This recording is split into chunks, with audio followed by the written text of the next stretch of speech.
Welcome to the Franchise Woman Podcast, where passion and purpose collide, profits are made, and relationships forged.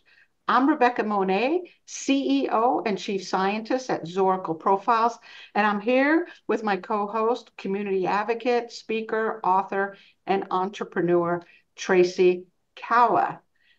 So, Tracy, we have a very special guest today, Tamara Galinsky. She's the visionary behind JETSET Pilates, a revolutionary reformer Pilates experience based in Miami. As the brand president and founder, Tamara has transformed traditional Pilates into a very modern fitness phenomenon. Combine curated music with dynamic workouts that change both body and mind, or I should say, challenge both body and mind. So, Tamara's journey into Pilates began as a new mother searching for a workout that resonated with her. Inspired by her experiences in London, she brought her passion for Pilates to Miami, designing a studio that embodies her vision for empowerment through movement. Welcome to the Thank show. you. Thank you, Rebecca. So excited. So Tamara, it's very exciting to speak with you. I know when we were talking a little bit earlier, I heard a beautiful accent, and I'm sure our listeners would want to hear exactly where you're from and your story about how you came here. Well, thank you. Yes, you did. Rightfully so. I came to the States in 1989. Actually, I left former Soviet Union in 1989, and we arrived in the States 6 months later in 1990. I was, by that time, 15 and a half. I didn't really speak any language, so you hear a bit of a traces of an accent. It gets higher or lower depending on how nervous I get. So it's one of those things, but my family is Jewish. We left during the last wave of Jewish diaspora. I'm very grateful to my parents. They did that for me because it was still Soviet Union and the travel was limited. The amount of funds you could bring to the country was very limited. So definitely challenging times. But I'm happy because it shaped who I am today. And I think is a leveling field for me to have been able to create what I have created. So you left when you were 15, is that correct? Yeah, I was 15 and we actually had to stay in Austria and then in Italy before coming to the States because we had to go through formal paperwork. We didn't have any family, and it was a Jewish family had to sign off that we were an educated person, that we would come and actually have employment here as opposed to, be unemployed. And both my parents were highly educated engineers. Sadly, they couldn't get jobs here. They didn't have English. My father was packing bags in a supermarket, and my mom was going to English night school. And I was the first one to take on work while I was in high school to help my family. And I came with my sister, and at that time, my grandmother was actually 80 years old, and we all traveled together. Crazy. That must have demonstrated, like for your parents to pick up midlife, right, from where they were living. That must have demonstrated for you a lot of fearlessness, resilience. What did you see in them? You must think of them with such admiration.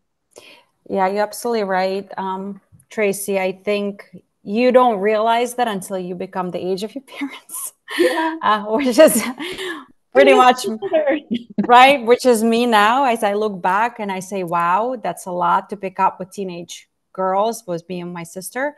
It was a lot of responsibility. I think, at that time, Soviet Union was just such a bad place to be for anybody. I think they saw a lot of opportunity in America. I think still is the greatest place for great opportunity. So I really look up to them for giving me what they have and creating the platform for me to be able to live here. And now my kids who don't speak a word of my language and don't want to hear anything about it, actually. So Yeah. just very, very Americanized. But you're right, Tracy. The courage, Tamara, that your family had and the commitment to your family to give you more opportunities and what they saw was possible in former Soviet Union. That took a lot of courage to just up and go. There's not, you said they didn't have family here that could sponsor them or bring them on board. Right. And here are highly educated, successful engineers giving up a lifestyle that being engineers would. So tell us about your lifestyle once you're in school here in the US, you're working. Tell us about your lifestyle then. Yeah, I mean, we got a small apartment walking distance from my high school, and I came into the 10th grade, didn't speak any English, which was very challenging because you come into a grade where there's a lot of cliques. There is nobody there. I mean, I don't think they've seen a lot of people out of Russia in 1990 and then Stamford, Connecticut. So I was a bit exotic to them. And as I mentioned, we didn't have much money. We lived off a bit of help from and food stamps from the volunteers, including clothing, which now I do as I bring it to, Red Cross or other donation centers. It was literally like, here are 2 bags. Girls, go choose what you're going to wear to school tomorrow, because we came with 2 suitcases. And that was not, something that I want to repeat, obviously, or experience. But I think at that moment, when I was in high school wearing something that was not really appropriate for a teenager to wear into 10th grade and walk around the hallway, like I mentioned to you, a shirt that was like from a man's strip club, which I didn't know because I don't know the brands. Yeah. So that's when I said, look, this is temporary. Everything in life is temporary. And I never want to be in that situation again. What can I do? What do I need to do? How hard do I need to work to catapult myself out of this and really leave all of this behind and get into the best school, get the best job? And I created my little plan and got into a great university, University of Pennsylvania. And I think it really all within a matter of, 2 years. Wow. Such a transition time, like such a quick Well, transition. There you are, you're here, you're in a very, whether it's middle school, high school, it's always very cliquey around that age. Right. And I think that you said that you were wearing like a shirt that all of a sudden you realize, oh my God, this isn't something that's appropriate for high school. And I think that we all have those moments, wouldn't you say, where all of a sudden it's like maybe called a defining moment, a point in time where you realize, okay, things just have to change. Like I have to do better. I have to step it up. I have to step into my power. I have to become more. Well, like, can you talk to that for just a minute? Sure. Yeah, I think I was really embarrassed to be wearing a shirt that said Chippendales. And I knew it's a male yeah, strip club. I don't even know if it exists, but it definitely existed back in 1990. And the teenagers seem to know about it. So for me, it was just an aha moment. I was really embarrassed, and I knew this is not what I would have done if I would have had the knowledge or the financial stability. And I think a lot of people go into situations in their life, work, and they think like, what can I do to pivot better financially, health-wise, spiritually, in relationships, right? But for 15-and-a-half-year-old brain, this was just, I need to make more money. And I need to get to become financially stable. And that was really my driver. And entrepreneurship, I think, is 2 things. You want to create companies that are lasting, and the only way they're going to be lasting if they're profitable. right. So as having that side of my brain thinking, to be a lasting brand, you have to create services that people want, but also if you're a franchise, to offer those services at profit margins that they want to buy more units, so other franchises are happy, right? And then the other side of me was kind of spiritual, I think, because I was such an introvert always. To get out of it, I had to really step up and change, like not change my personality, but to adopt Yeah. my personality.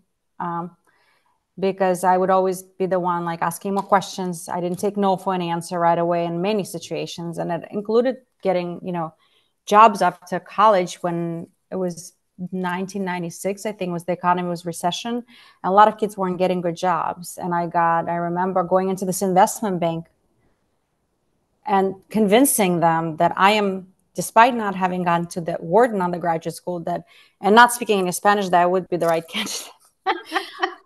And they're like, no problem. If you don't speak Spanish, we'll send you to these quick classes to learn it. And if you didn't go to Wharton, we're just going to teach you all the quickly Excel. And I obviously didn't take the job. It was not what I really wanted to do, but it was like really, putting yourself out there that you, even if you don't know something, you open to learning it, right? And it was really my experience with franchising. I was the first one to say, I don't know what I don't know. And to surround myself with people that knew a lot more than I did, and which is a really great thing about JETSET, because we've been able in a franchise organization to bring people with more experience than I have. You know, my brain is going two directions, Tamara. One is that you were very clear that money would allow for other things, a good education, opportunities, freedom from poverty. Just you understood that this was fuel, this was something necessary to build. And there's very few people that really admit that, right? That I need more money because A, B, and C. That we frequently hear, oh, it was about I wanted to make a difference. Oh, I wanted, a greater sense of community. You were clear. You could have all of those things, but it needed to start with I need to make some money to get out of this situation to create. So I want to applaud you for being so clear about that, and applaud you and your parents for doing whatever is necessary to make that happen, right? And you did just that. So my one brain is going that way, right? And then my other brain went into that sustainability piece. So this wasn't just about building something that would give you financial freedom, but now it has to be something sustainable. Can you expound on that? Because that is so important for long-time success and long-time relationships for that matter. What do we have to do to have a sustainable life and a sustainable business? Ultimately, I created JETSET because it truly outside of, by the time I was creating JETSET, I was financially stable. So that was the second part of my life. I didn't create it out of, oh, I'm have to do Pilates studio because I have to pay my bills. At that point, I've put my dues in different industries, and I've been in commercial real estate and very successful. So it was really that point of my life. I was creating JETSET without thinking about money, but only thinking about my passion, which is so interesting because it ended up putting the money into the, my obviously my pocket, and now franchisees are doing great. And I don't know if I mentioned, I graduated from music school in Russia. I play piano. So I've always been super musical. My ear has been super musical. And I felt that I wanted to put this together and create an experience where people enjoy taking a class and it vibes with the type of Pilates that we teach. But when I discovered Pilates, I gave birth to my first daughter. I gained an incredible amount of weight. For my narrow body was 60 pounds. I was really depressed. I couldn't lose it. I lived in London. And for the first time, I tried Pilates in London in like a tiny studio in the basement.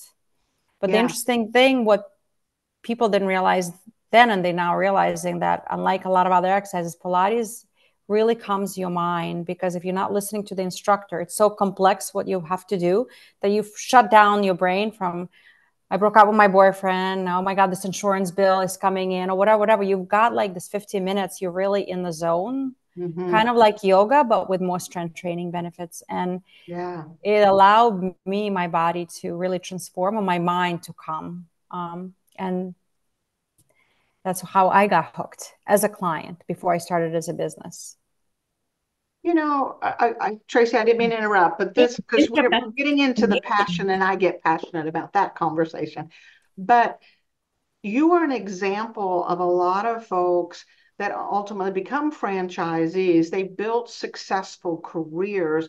They've leveled out. They have that safety and security. Now, since they took care of safety and security, now they can go into what they're excited and passionate about. And for you, it was the combination of spiritual, mental, and the physical, the Pilates. So I just want to highlight that for those that are listening.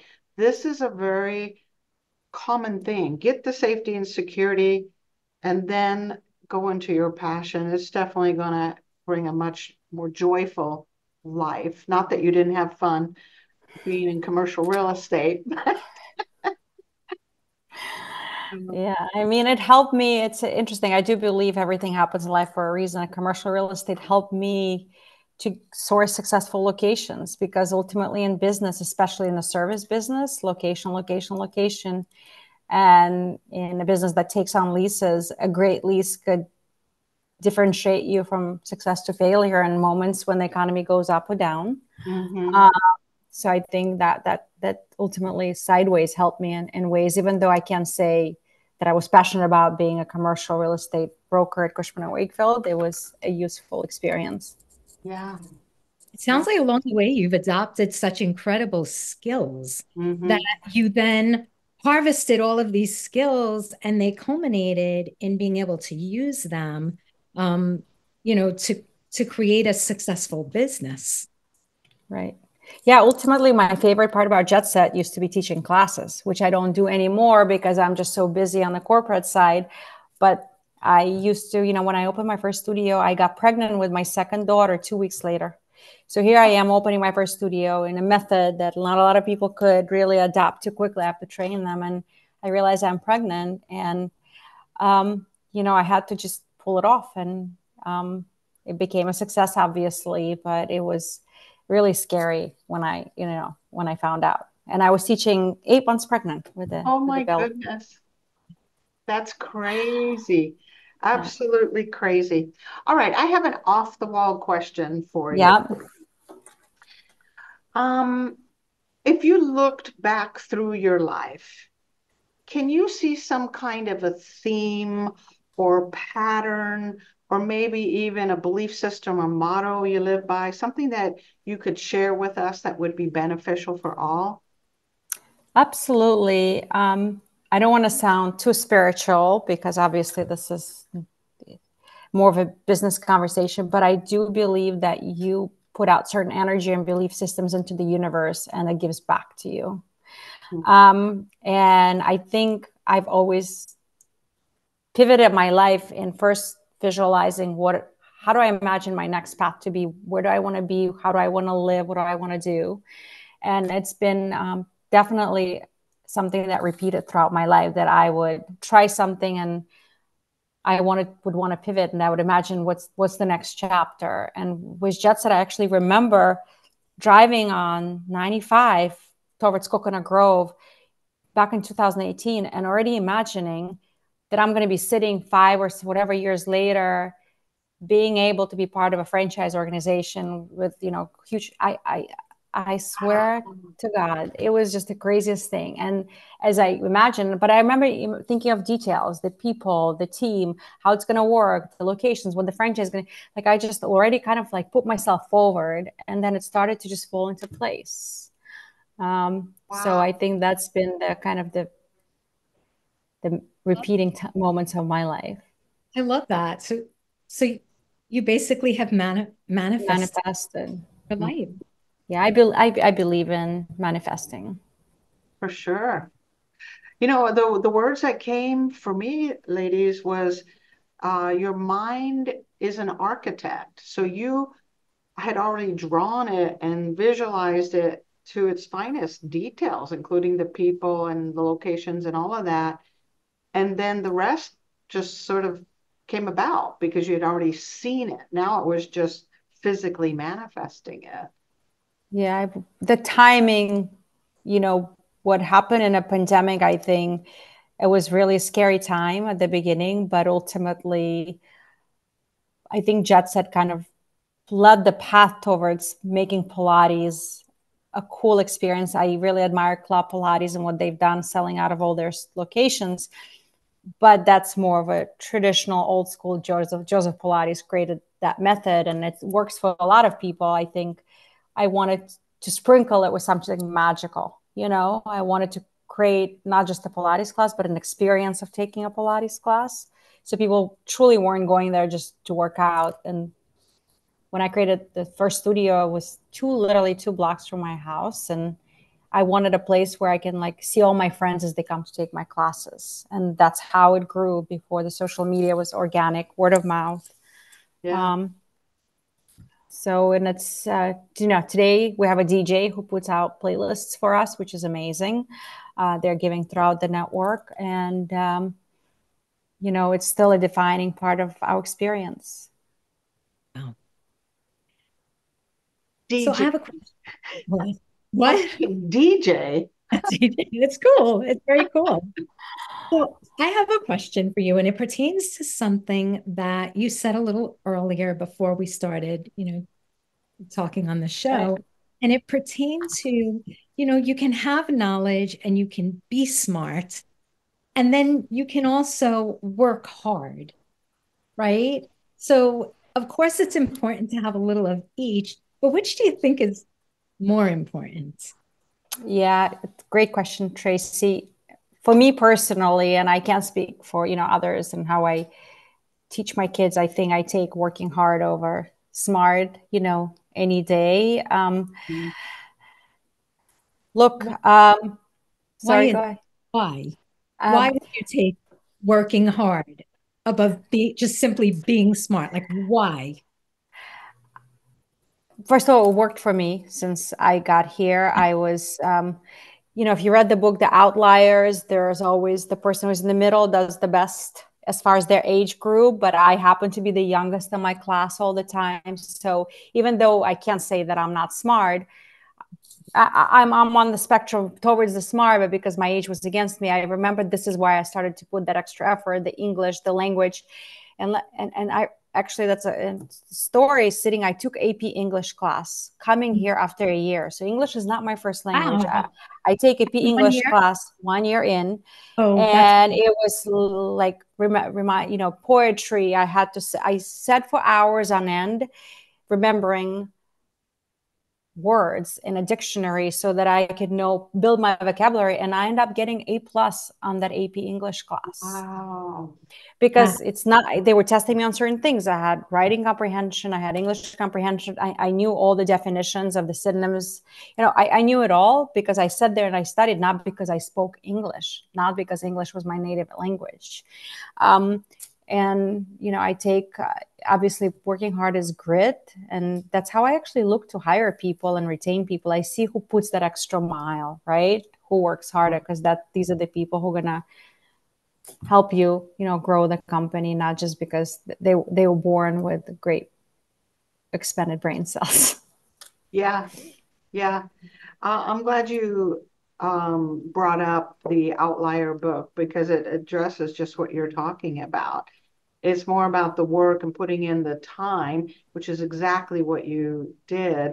Intelligence can take us so far, but the hard work is going to take us much, much further.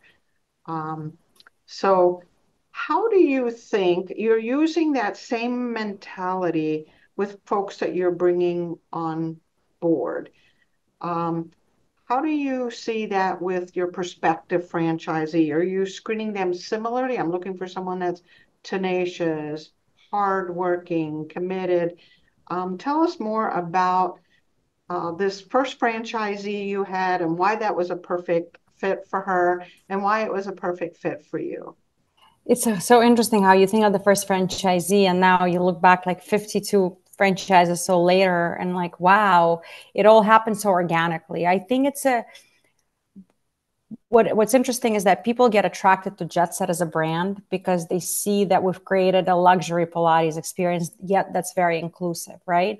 So what we look for in people, number one, that they appreciate that what we've created, right? They have to have aesthetic for that type of experience, that you're not just, dumping machines and a concrete floor and whatever, hope for the best, right? It's very specifically designed prototype.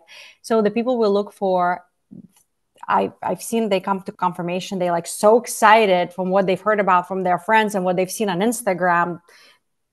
Like, where do I sign? It was really, really interesting. And so I see the attachment that people have to the brand and the experience we've created. So we look for that passion, that they were looking for something, but it spoke to them. And I've heard that a lot of times it spoke to them, it attracted them. And I want to see that passion. They're just not, even though it's absentee ownership, but it's, it's not like they're just going to park their money and never, we hear from them again. So we look for that passion. We look for intelligence. And like you said, a lot of franchises that come our way, a lot of organic franchises that we've signed, they have very amazing careers they built in HR or technology or management consulting or even investment banking. I've been really surprised by the caliber. So I didn't know what I was looking for. I only knew it once it came our way. And I started to talk to these people. And I remember speaking to my significant other. I'm like, wow, I didn't know this about franchising. Like they've actually, some of them build bigger careers than me. I kid you not, that are looking to buy territories. I mean, exited businesses. So I've been really impressed. But at the same time, there are some people who, let's say it's a mom who is getting divorced and she just wants to have a second chance and do something, not her kids are teenagers or growing up and she wants to have something of her own instead of just staying at home. So the scope varies, but ultimately they have to like the experience and the product. Yeah. They all fly down to Miami, they take a class. Yeah. Yeah.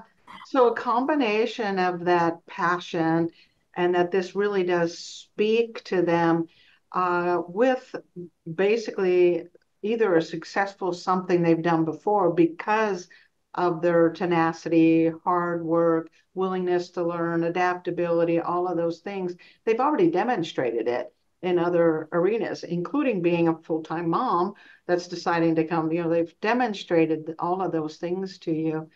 Yeah. So I love the variety that you have.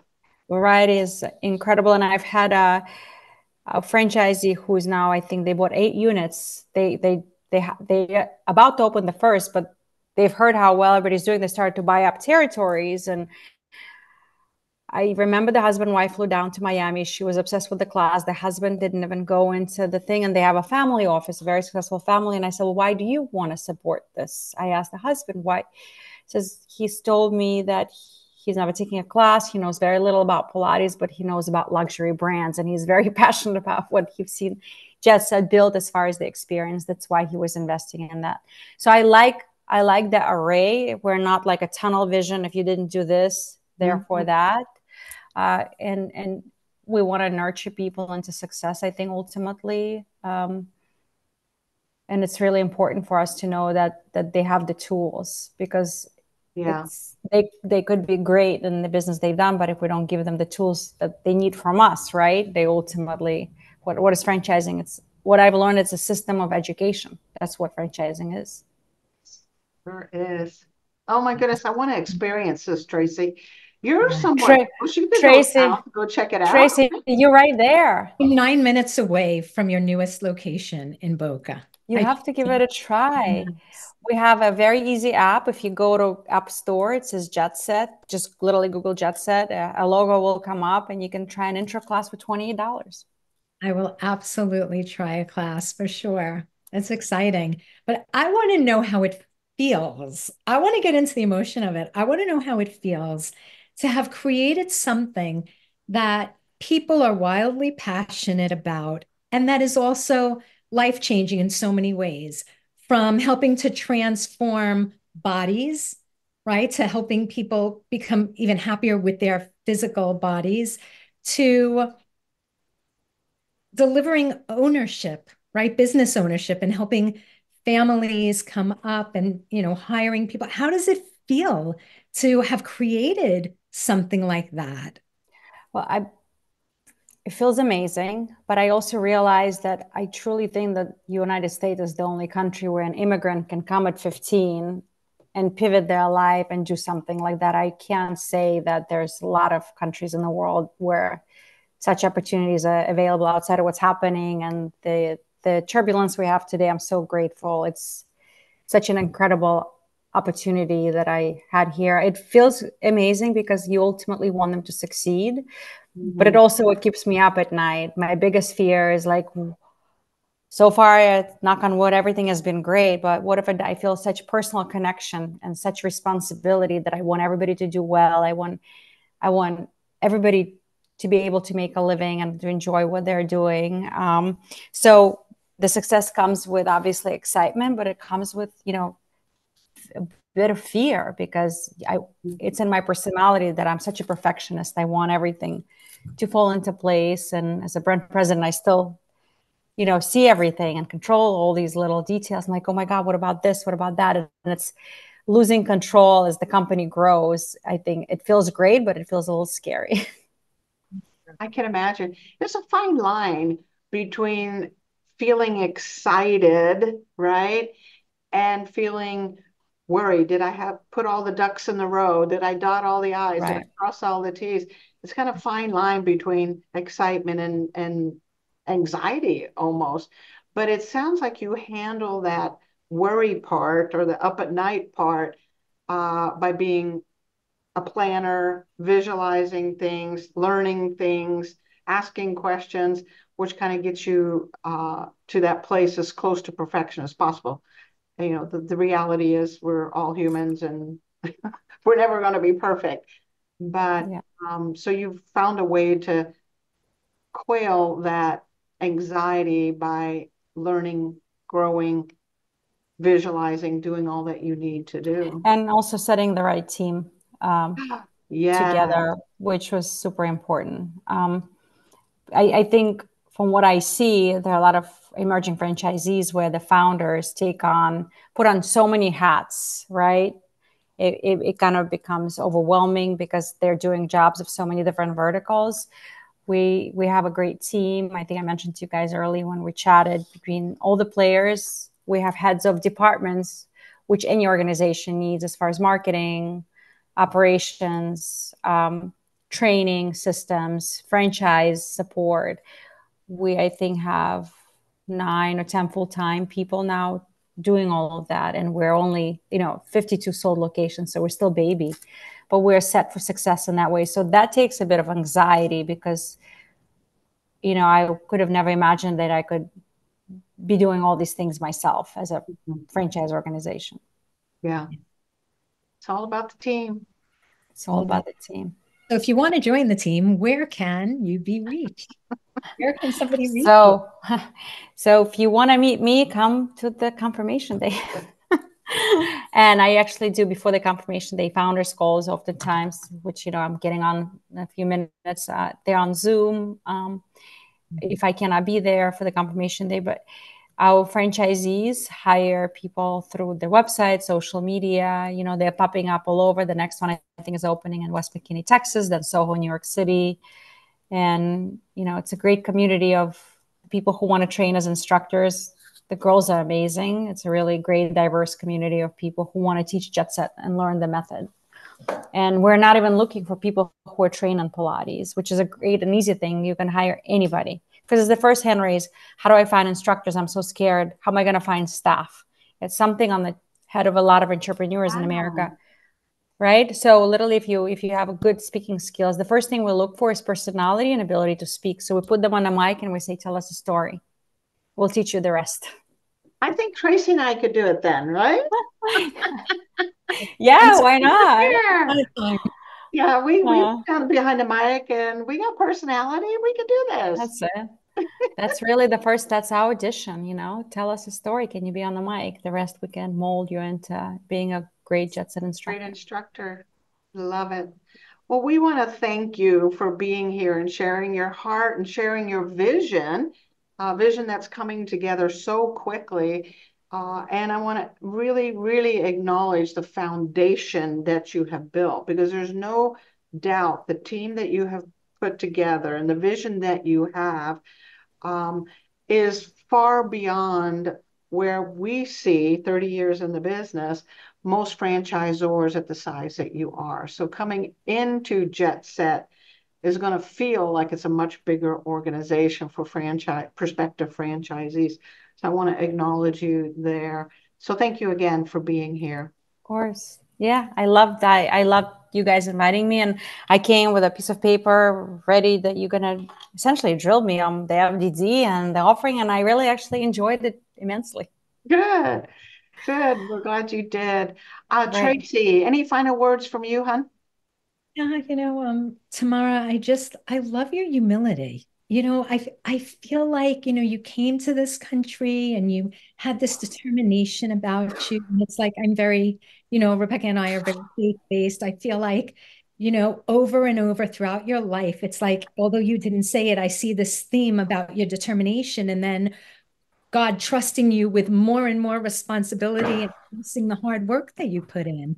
And I Yeah. just really appreciate that about you. You're able to see things, visualize, manifest, and then be blessed for that hard work. So congratulations. And we are, we actually, Rebecca and I will have a front row seat to see, Jet Set Pilates just take off in the next several years and just continue its Thank you. exponential growth.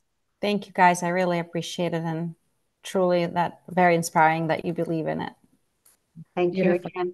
And thank you to those of us listening in today to the Franchise Woman podcast, where passion and purpose collide, profits are made, and relationships are forged. Make sure to like, comment, share Tamara's interview. And of course, we'll see you next week on another podcast.